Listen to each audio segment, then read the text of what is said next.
বাড়িতে বরকত না আসার 7টি কারণ। বরকত আসার জন্য যে আমলগুলো করণীয় সেটা আমরা করি না, এই কারণেই আমাদের ঘরের মধ্যে, আমাদের সংসারের মধ্যে, আমাদের বাড়িতে বরকত আসে না। অনেক মা বোনেরা সাংসারিক বিভিন্ন ধরনের কাজ কাম করেন, কিন্তু কাজের শুরুতে গুরুত্বপূর্ণ একটি আমল রয়েছে, সে আমলটি অনেকেই করেন না। প্রত্যেকটি কাজের শুরুতে যে ব্যক্তি বরকতপূর্ণ এই আমল করবে, অবশ্যই তার ঘরের মধ্যে, সংসারের মধ্যে আল্লাহ তাআলা বরকত দান করবেন, কাজের মধ্যে বরকত দান করবেন। বরকত না হয়ে পারবে না, অবশ্যই বরকত হবে। 1 নম্বর যে আমলটি আমরা করব সেটি হলো বিসমিল্লাহির রহমানির রহিম, পরম করুণাময় দয়ালু আল্লাহর নামে শুরু করছি।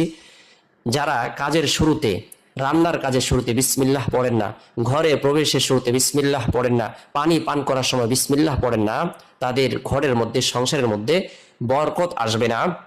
2 নম্বর যে কারণটি সেটি হলো ভিক্ষুকের সাথে খারাপ আচরণ করা। অনেক মা বোনদেরকে দেখা যায় ভিক্ষুক যে রয়েছে, ভিক্ষুককে তারা কোনো কিছু দিতে চান, নাড়িয়ে দিতে চান। কোনো মা বোনেরা যদি এই কাজটি করেন তাহলে তাদের ঘরের মধ্যে, সংসারের মধ্যে কখনো বরকত হবে না। ভিক্ষুককে আপনার সাধ্য অনুযায়ী আপনি কিছু দান করুন।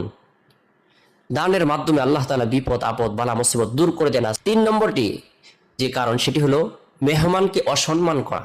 যারা মেহমানকে অসম্মান করেন, মেহমানের সাথে খারাপ আচরণ করেন, মেহমান আসলে অসন্তুষ্টি হন, তাদের ঘরের মধ্যে বরকত হবে না। মেহমানকে সম্মান করলে রিজিকে বরকত হয়, সংসারে বরকত হয়, ঘরের মধ্যে আল্লাহ তাআলা বরকত দান করেন। তাই মেহমানকে সম্মান করা এটি একটি ইবাদত। 4 নম্বর যে কারণটি সেটি হলো আমরা দস্তরখানা বিছিয়ে খাবার খাইনি। দস্তরখানা বিছিয়ে খাবার খাওয়া এটা একটি সুন্নাহ আমল। অবশ্যই আমরা দস্তরখানা বিছিয়ে খাবার খাবো। 5 নম্বর যে খাবারগুলো আমাদের দস্তরখানার মধ্যে পড়ে যায়, সেই খাবার আমরা উঠিয়ে খাই না। তাই আমরা খাবারগুলো পরিষ্কার পরিচ্ছন্ন করে ধুয়ে খাওয়ার জন্য চেষ্টা করব। 6 নম্বর যে কারণ সেটি হলো আল্লাহ তাআলার শুকরিয়া আদায় না করা। খাবার খাচ্ছি, আল্লাহ তাআলা তৌফিক দান করেছেন, এই জন্য আল্লাহ তাআলার শুকরিয়া আদায় করা, আলহামদুলিল্লাহ বলা। যে ঘরের মধ্যে আল্লাহ তাআলার নিয়ামতের শুকরিয়া আদায় হয় না, আল্লাহ তাআলা নিয়ামতকে উঠায় দেন, লা ইন শাকারতুম লা আযীদান্নাকুম ওয়া লা ইন কাফারতুম ইন্না আযাবি লাশাদীদ। যারা নিয়ামত পাওয়ার পরেও নিয়ামতের শুকরিয়া আদায় করে না, আল্লাহ তাআলা তাদের কাছ থেকে নিয়ামতকে উঠায় নেন। তাই আমরা খাবার খাচ্ছি, আল্লাহ তাআলা তৌফিক দিয়েছেন বিধায় খাবার খেতে পারতেছি, আল্লাহ তাআলার শুকরিয়া আদায় করা। সন্তানরাও যেন আলহামদুলিল্লাহ বলে। পানি পান করা শেষ করেছি, আলহামদুলিল্লাহ বলবো। এরপরে খানার শুরুর যে দোয়া রয়েছে, সেই দোয়াটিও অনেক মা বোনেরাও পড়েন না, অনেক ভাই বোনেরা কেউ আমল করেন না, বিসমিল্লাহি ওয়া আলা বারাকাতিল্লাহ।